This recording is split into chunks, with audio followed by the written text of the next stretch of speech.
Well, a massive hello to you, and we're back onto the CB750 today. I have kind of decided against working on the GS, only because it's still kind of chilly in the air.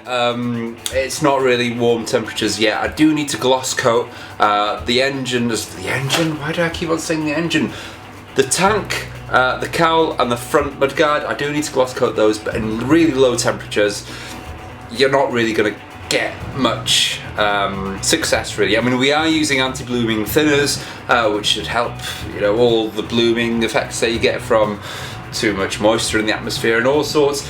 But heck, it's too cold. I'm gonna have to spray with the doors open as well, and yeah, spraying in a confined area, even though we're using masks, isn't really the best thing to do. You do really need to work with the windows and doors open.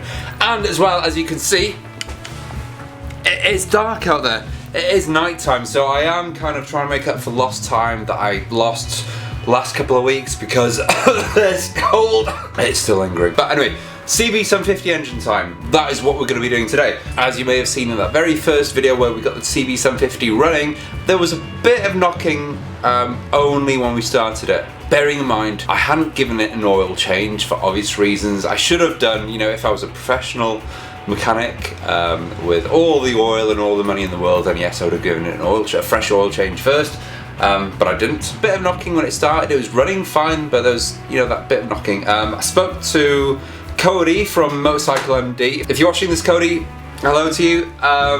Cody is a Honda motorcycle technician, which you may have seen on one of my top 5 YouTubers to follow. He has his own YouTube channel and he is a font of knowledge when it comes to Honda bikes. So a quick question to him, and my initial worry was that the big ends might be gone. So not to jump to that conclusion first, you know, there could be a number of things. So it could be the primary chain, could be the cam chain tensioner. Wow, that's a little spider there, just climbing up. And over the next few days as well is strip the engine down from top to the bottom, see what we've got so we can test compression, we can test valve shims, see if it needs piston rings, work our way down, down to the bearings, down to the big ends. But anyway, enough from me. You don't want to hear me go on too much again about what I'm going to be doing. Let's go straight into the engine, let's strip it down, let's see what needs doing to it. There it is in all its glory, and it's a huge engine as well. It's a huge beast. Man, it's big. It doesn't look that big there, but it is huge. So the first thing we need to do on that now is test the compression. So we have the compression checker up there. Use it on that and see what the readings gives us.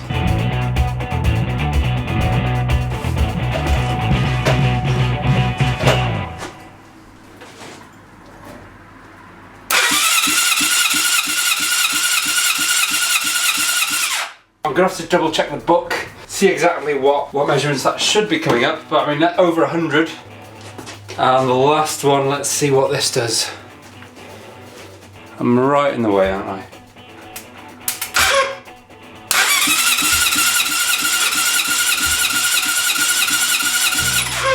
I mean, that one goes higher than everything else. That is 100 and 112. Next steps, I guess, is to actually, you know what? Let's try one thing. Let's put a spoon of oil in number 1. 1 teaspoon. That looks like a lot of oil to me, but let's try that. Now let's see what this reads.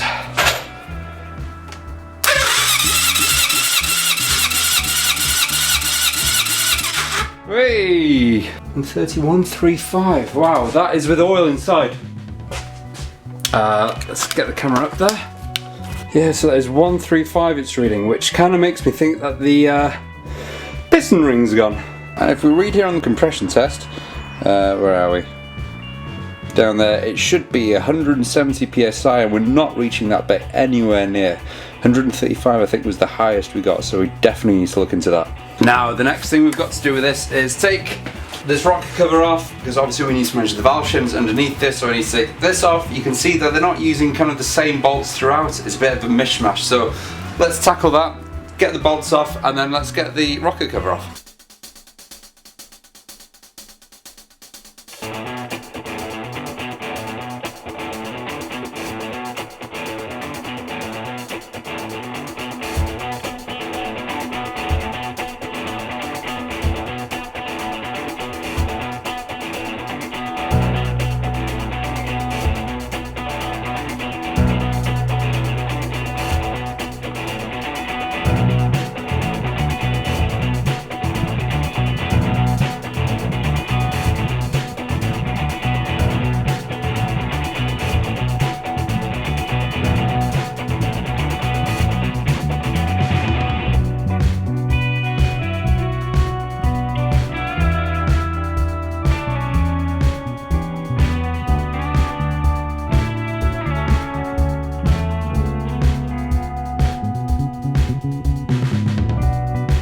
Right, and so this is the bit I was kind of dreading.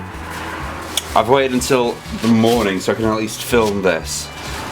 And yeah, it's not looking good. So, here, let's see what we can get. Okay, here we have all sorts. So we've got plastic pieces, we've got engine casing, we've got, oh god, that's gone down there. Bits of plastic in there. The only thing, is that plastic? Yeah, that's rubber. I mean, that is rubber in there. But this is my biggest worry. This here, so if you can see that, that is all metal shavings. I mean, there's more metal fragments there than Robocop's dandruff. That's not good.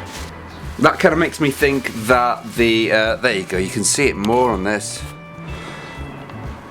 As I'm wiping on that, you can see all these little silver bits on there. That makes me think that the big ends have gone. So obviously when your big ends do go, it is going to be metal grinding off there, and that's pretty... I mean, that's one of the signs anyway, finding metal grindings in your oil pan. And also we can see, let's get this into focus, that's the oil strainer that goes in the bottom, and that is littered in metal shavings. Not good. So the first thing I've got to do now is tidy up this workbench, because I'm going to lay everything out from the engine on there.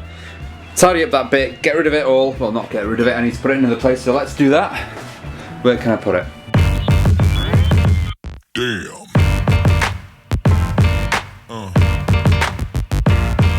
Yeah. Yeah. Yeah.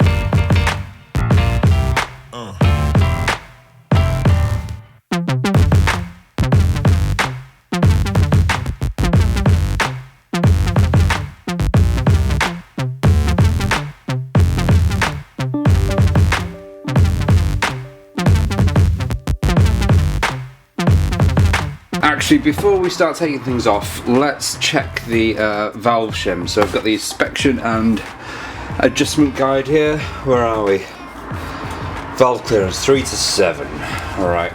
And we can see here from the valve clearance that it is 0.8 millimeters with a tolerance of minus 0.2 and a plus 0.5. So if it's 0.8, happy days. Let's check them all.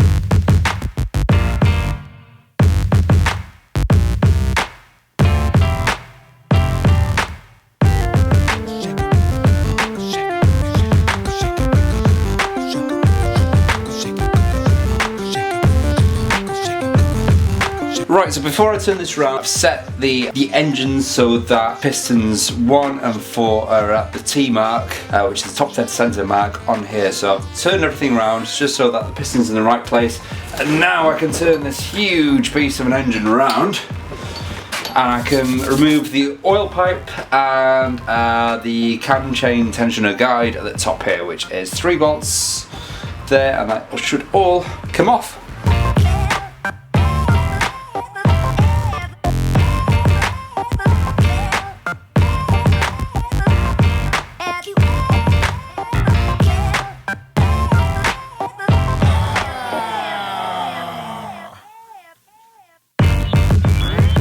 With pistons 1 and 4 on top dead center, I need to remove B, C, H and J, so that would be this one, B, C, H, J. There you go. Yeah. Yeah.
you know, I can actually see a crack in this here, so we're probably going to need a new camshaft holder there. That is where your rocket colour screws into it, but still, you know, cracks shouldn't be there, so if we can get rid of them, if we can sort them out, let's do that.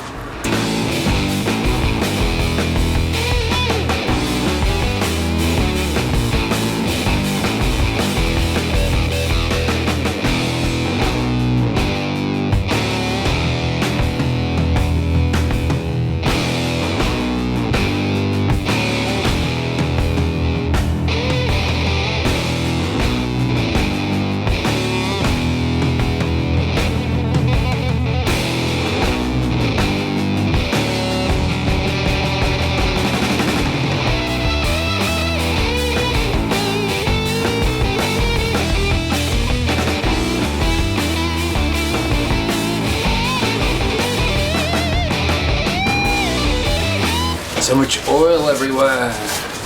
Oil is everywhere on the camera. Can you see me now?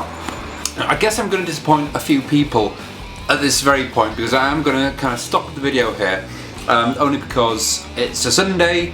I've done a lot on this now, and I need a bit of time left to edit and trim and publish the video up on YouTube, ready for tomorrow, for Monday for you guys. I think that I've come to a good place now, so we've got both cams off. Having checked the compression, we know that the compression is too low, so that is reading at roughly around 100. I think the highest was 112. Adding some oil into it, came up to about 130 odd, I think, from what I remember, but the pressure, the compression should be 170, which, you know, adding the oil into it tells you that the rings are gone. Also, the valve seating, I've measured all the valve shims, and they're a bit tight. I can't even get a 0.04 mil measure in it, and it should be 0.08 with a tolerance of -2. So, an amateur guess, it seems to me like the valves aren't seating enough, so could be losing compression through the valves as well. So that would be another thing. The next job for me now is to take the cylinder head off, which I will do this week, probably for Friday's video. Take the cylinder head off, examine the pistons, examine the piston rings, check with the feeler gauge, check around the piston rings, see exactly what needs to be done off there, and then I can take the top off, then expose the pistons, take the pistons off. Then we need to delve deeper, because of obviously that metal shavings and everything tells me that something a bit more serious going down in there. Big ends probably, so obviously we need to go deeper into the engine, take everything off, check everything, and like I said, I've been finding different kind of errors and problems. So the cam chain tensioner at the front is stuck. Someone had put silicone on the front rather than a rubber cap, which is what should be there, and it seems to me like it's been beaten in. So we need to investigate more on that. So I'll leave you here, and until Friday I'll see you then. And if you haven't subscribed already, please do. Follow me, follow all these 3 bikes now, and I will see you on Friday.